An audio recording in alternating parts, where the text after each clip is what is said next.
మీరు ఎలాంటి బిజినెస్ చేస్తున్నా ఏఐ టూల్స్ ద్వారా మీ బిజినెస్ ని డబుల్ చేసుకోవచ్చు. జస్ట్ 49 రూపీస్కే ఏఐ టూల్.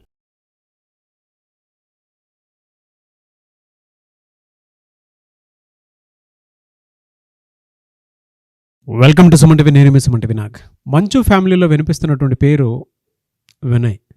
అసలు ఈ వినయ్ ఎవరు? అతని మీదకి సంబంధించినటువంటి వాటిలో కొన్ని కీలక కథనాలు బయటికి రావడం జరుగుతుంది. అయితే ఆ ఫ్యామిలీకి అతనికి ఉన్నటువంటి రిలేషన్షిప్ ఏంటి, అండ్ మనోజ్కి అతనికి జరిగినటువంటి సంభాషణ ఏంటి, ఏం జరిగింది అనేటువంటి కీలక అంశాలని ఈరోజు మనతో పాటు చర్చించడానికి హైకోర్టు అడ్వకేట్ రవీంద్రనాథ్ గారు ఉన్నారు. అది వారి మాటలు తెలుసుకుందాం. Hello sir. హాయ్ అండి నాగరాజ్ గారు. సార్, వినయ్ అనేటువంటి పర్సన్ పేరు తెర మీదకి రావటం జరిగింది. దాని గురించి ప్రస్తావన కూడా చేస్తూ ఉన్నారు. ఎవరు ఈ వినయ్? మంచు మనోజ్ గారు బహాడీ షరీఫ్ పోలీస్ స్టేషన్లో కంప్లైంట్ చేయడం జరిగింది. నేను మా ఇంటికి వెళ్ళేటప్పుడు అక్కడ మా నాన్నగారికి అత్యంత సన్నిహితంగా ఉన్నటువంటి ఇద్దరు వ్యక్తులు, ముఖ్యంగా వినయ్ అండ్ కిరణ్ అనే ఇద్దరు వ్యక్తులు మమ్మల్ని అడ్డగించారు. మమ్మల్ని కాస్త దుర్భాషలాడుతూ మమ్మల్ని నెట్టివేసేశారు. ఇంట్లోకి రాకుండా మమ్మల్ని కంప్లీట్గా బయటికి పొమ్మని చెప్తూ వాళ్ళు బౌన్సర్స్ అందరూ కూడా మమ్మల్ని బయటకు నెట్టివేశారని చెప్తూ వాళ్ళిద్దరి మీద రిటర్న్ కంప్లైంట్ ఇవ్వడం కూడా జరిగింది. అయితే ఈ వినయ్ అనే వ్యక్తి ఎవరు, ఇతను కూడా బౌన్సర్ అని చాలామంది డిస్కషన్ చేయడం జరిగింది. అయితే మనం తెలుసుకునే ఇన్ఫర్మేషన్ ప్రకారం ఇతని పేరు యాక్చువల్గా వినయ్ కాదు, ఇతను వినయ్ మహేశ్వరి అని ఇతని పేరు. ఇతను ప్రధానంగా ఏదైతే శ్రీ విద్యానికేతన్ స్కూల్స్ తిరుపతిలో ఉన్నాయో ఆ శ్రీ విద్యానికేతన్ స్కూల్స్కి సంబంధించి మొత్తం 9 మంది ట్రస్టీ డైరెక్టర్స్ ఉన్నారు.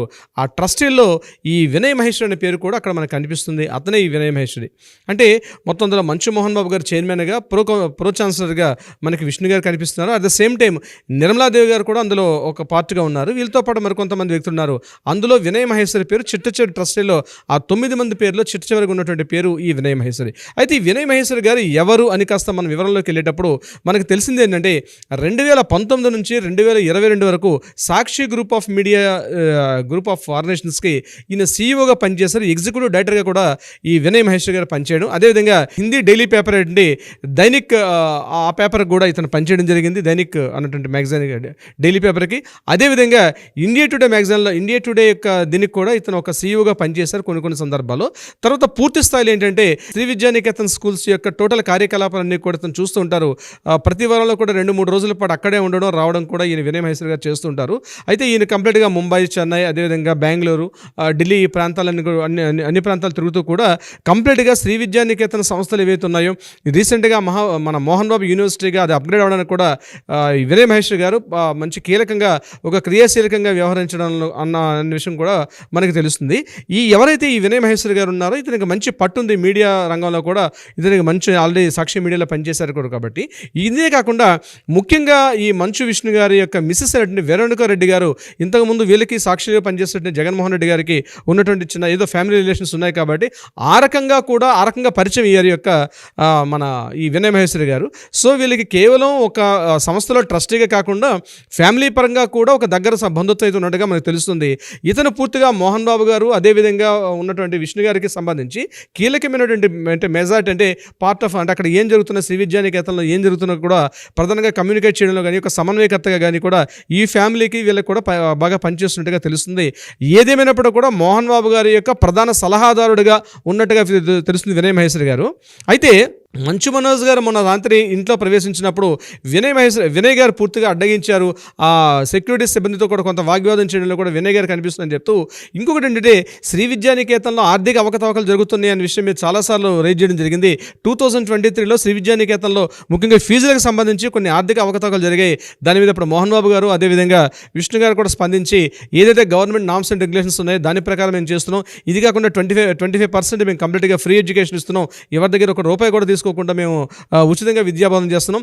టాలెంటెడ్ వాళ్ళకు కూడా మేము స్కాలర్షిప్స్ ఇట్లాంటివన్నీ చేస్తున్నాం తప్పించి మేము ఇటువంటి సిస్టమ్ ఏం చేయట్లేదు. గవర్నమెంట్ ఇచ్చినటువంటి ఏవైతే రాయల్టీస్ ఉన్నాయో అవి మాత్రం మేము తీసుకుంటున్నాం అని చెప్పినప్పుడు కొంతమంది విద్యార్థులు మాత్రం మంచు మనోజ్ గారిని కలిసి కాలేజీలో కొన్ని ఆర్థిక అవకతవకలు ఉన్నాయనే విషయం మీద కూడా కొంత డిస్కషన్ చేశారు.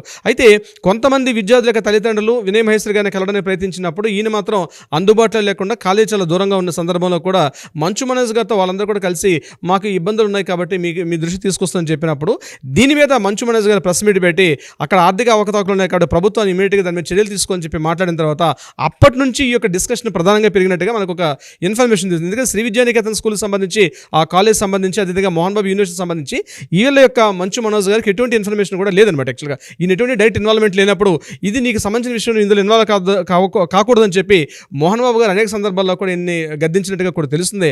అయినప్పటికీ కూడా ఏదో జరుగుతుంది, నన్ను కూడా ఆ యొక్క ప్రాపర్టీకి సంబంధించి ఏదైతే శ్రీ విద్యానికేతన్ తన కూడా ఇన్వాల్వ్ చేయమన్నప్పుడు ఇక్కడ మాట్లాడిన విషయం ఏంటంటే ముఖ్యంగా మీ మదర్ అయినటువంటి నిర్మలాదేవి గారు ఇందులో పార్టీగా ఉన్నారు కాబట్టి కుటుంబ సభ్యులు అందరూ ఉండడం కరెక్ట్ కాదనే విషయంతో మోహన్ బాబు గారు చెప్పినట్టుగా కొన్ని ఊహాగానాలు తెలుస్తుంది. అది ఎంతవరకు నిజం తెలియదు, బట్ ఒక డిస్కషన్ జరిగిందని తెలుసు. అయితే ఇప్పుడు రీసెంట్గా జరిగిన ఏదైతే 2 days బ్యాక్ జరిగిన డిస్కషన్ ఏదైతే ఉందో ఇది పూర్తిగా అక్కడ పని వాళ్ళకి సంబంధించిన డిస్కషన్ స్టార్ట్ అయ్యి ఆ పని వాళ్ళతో అంటే ముఖ్యంగా ఒక 4 months బ్యాక్, ఒక 1 year బ్యాక్ మంచు మనోజ్ గారు తన భార్య సమేతంగా కలిసి ఆ ఇంట్లోకి వెళ్ళడం, అక్కడ పని వాళ్ళతోటి ముఖ్యంగా మంచు మనోజ్ గారు తనకి మిస్సెస్ బొమ్మ మౌనిక సంబంధించినటువంటి ఆవిడ ప్రెగ్నెంట్గా ఉండేటప్పుడు ఆవిడ యొక్క కంపెనీ వర్క్స్ చూడడం కోసం చెప్పి మరికొంతమంది వర్క్స్ని జాయిన్ చేసుకున్నారు.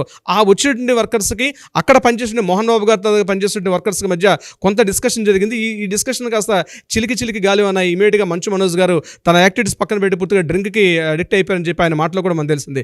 అటువంటి డ్రింక్ చేసిన సందర్భంలో ఒకసారి మంచు మనోజ్ గారు గట్టిగా చేసుకున్నారని ఈ సందర్భాన్ని సాధించిన మోహన్ బాబు గారు కూడా ఒక డిస్కషన్ తీసుకొచ్చారు. సరే ఇదంతా కూడా డిస్కషన్లో ఈ వినయ్ మహేశ్వరి గారు అనే వ్యక్తే ప్రధానంగా ఇక్కడ పార్టిసిపేట్ అంటే సస్పెక్ట్ చేసిన ఆ వ్యక్తి కేవలం వినయ్ మహేశ్వరి గారా లేదా మరొక వ్యక్తి అని కూడా మనకి తెలియాల్సిన విషయం ఉంది నాగరాజ్ గారు. బట్ ఏదేమన్నా సరే సార్, ఆ పేరు తెర మీదకి వచ్చింది అని అంటే వాటికి సంబంధించినటువంటి వాటిల్లో ఊహాగానాలే, కథనాలు ఎక్కువగా వినిపించేటువంటి సందర్భం వచ్చిందని అనుకోవాలి మనం. ఎందుకు అని అంటే ఇవాళ ఇల్లు రోడ్డు మీదకి రావటం అనేటువంటి ఇన్సిడెంట్ ఏదైతే ఉందో అది మోహన్ బాబు గారి ఫ్యామిలీ విషయంలో జరగడం మాత్రం దారుణం, బాధాకరం అని చెప్పి చెప్పడంలో మాత్రం సందేహం లేదు. చూద్దాం ఏ విధంగా ఉంటుంది అనేది. ఎనీవేస్ థ్యాంక్ యూ అండి. Thank you so much Ravindranath garu. Thank you so much Nagaraj గారు.